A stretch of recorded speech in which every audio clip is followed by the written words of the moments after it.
നിയമസഭാ തെരഞ്ഞെടുപ്പ് അടുത്തിരിക്കുകയാണല്ലോ. പതിവ് പോലെ പൊട്ടലും ചീറ്റലും ഒക്കെ തുടങ്ങിക്കഴിഞ്ഞു.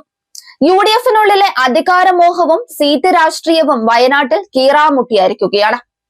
ജനപ്രശ്നങ്ങളെക്കാൾ മുന്നിൽ കക്ഷികളുടെ കണക്ക് കൂട്ടലുകളും ഘടക കക്ഷികളുടെ സമ്മർദ്ദ രാഷ്ട്രീയവും നിറയുന്ന അവസ്ഥയാണ് ഇപ്പോൾ UDF-ലുള്ളത്. വയനാട്ടിലെ പ്രധാന കോൺഗ്രസ് സിറ്റിംഗ് സീറ്റായ കൽപ്പറ്റ ഇത്തവണ മുസ്ലിം ലീഗ് ആവശ്യപ്പെടാൻ ഒരുങ്ങുന്നതായുള്ള റിപ്പോർട്ടുകൾ UDF-നുള്ളിലെ കലഹത്തിന് വീണ്ടും തീ കൊളുത്തുകയാണ്. ഇക്കഴിഞ്ഞ തദ്ദേശ തെരഞ്ഞെടുപ്പിൽ നേടിയ മുന്നേറ്റം ചൂണ്ടിക്കാട്ടിയാണ് കൂടുതൽ സീറ്റുകൾ ആവശ്യപ്പെടാൻ ലീഗ് ഒരുങ്ങുന്നത്. അതിനോടൊപ്പം തന്നെ എളുപ്പത്തിൽ ജയിക്കാവുന്ന മണ്ഡലം എന്ന നിലയിലാണ് കൽപ്പറ്റയിലേക്ക് ലീഗിന്റെ കണ്ണുപോകുന്നത്. ലീഗിന്റെ കൽപ്പറ്റ നിയോജക മണ്ഡലം കമ്മിറ്റി തന്നെ സീറ്റ് ആവശ്യവുമായി രംഗത്ത് വന്നതോടെ ഇക്കാര്യം ജില്ലാ കമ്മിറ്റി വഴിയായി സംസ്ഥാന നേതൃത്വത്തിലേക്ക് എത്തിക്കാനാണ് നീക്കം. ഇത് യാഥാർത്ഥ്യമായാൽ നിലവിലെ MLA ആയ ടി സിദ്ദിഖിന്റെ രാഷ്ട്രീയ ഭാവി ചോദ്യചിഹ്നത്തിലാകും. മലബാർ മേഖലയിൽ തദ്ദേശ തെരഞ്ഞെടുപ്പിൽ ലഭിച്ച വിജയമാണ് ലീഗിനെ കൂടുതൽ സീറ്റുകൾ ആവശ്യപ്പെടാൻ പ്രേരിപ്പിക്കുന്നത്.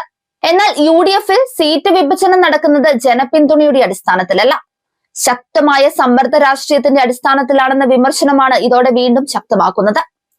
മുണ്ടക്കൈ ചൂരൽമല ഉരുൾപൊട്ടലിന് പിന്നാലെ വയനാട്ടിൽ പുനരധിവാസ പ്രവർത്തനങ്ങൾ പുരോഗമിക്കുമ്പോൾ ഭരണപക്ഷത്തോട് നേരിട്ട് ഏറ്റുമുട്ടി ഭൂമി രജിസ്ട്രേഷൻ അടക്കമുള്ള നടപടികൾ മുന്നോട്ട് കൊണ്ടുപോയ ടി സിദ്ദിഖിന്റെ പ്രവർത്തനം പോലും UDF-നുള്ളിലെ സീറ്റ് കച്ചവടത്തിൽ വിലപിടിക്കാത്ത അവസ്ഥയാണ്.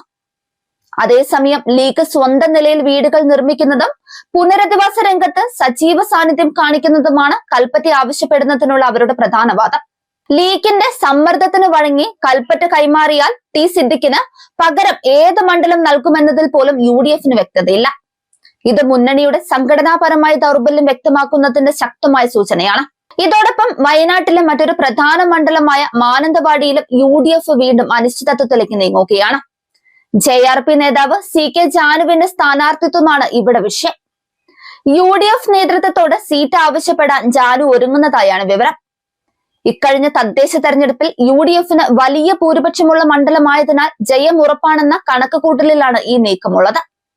മുൻപ് NDAയുടെ ഭാഗമായിരിക്കുമ്പോൾ ബത്തേരിയിൽ തുടർച്ചയായി പരാജയപ്പെട്ട CK ജാനു UDF-ലേക്ക് എത്തിയതോടെ വിജയം ഉറപ്പാക്കാമെന്ന പ്രതീക്ഷയിലാണ്.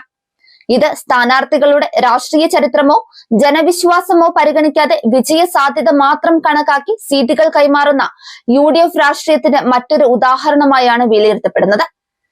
OR കേളു മന്ത്രിയായിരിക്കുന്ന മണ്ഡലത്തിൽ അദ്ദേഹത്തിനെതിരെ മത്സരിക്കാൻ CK ജാനു തയ്യാറെടുക്കുമ്പോൾ PK ജയലക്ഷ്മി, IC ബാലകൃഷ്ണൻ തുടങ്ങിയ പേരുകളും കോൺഗ്രസിനുള്ളിൽ ഉയരുന്നുണ്ട്.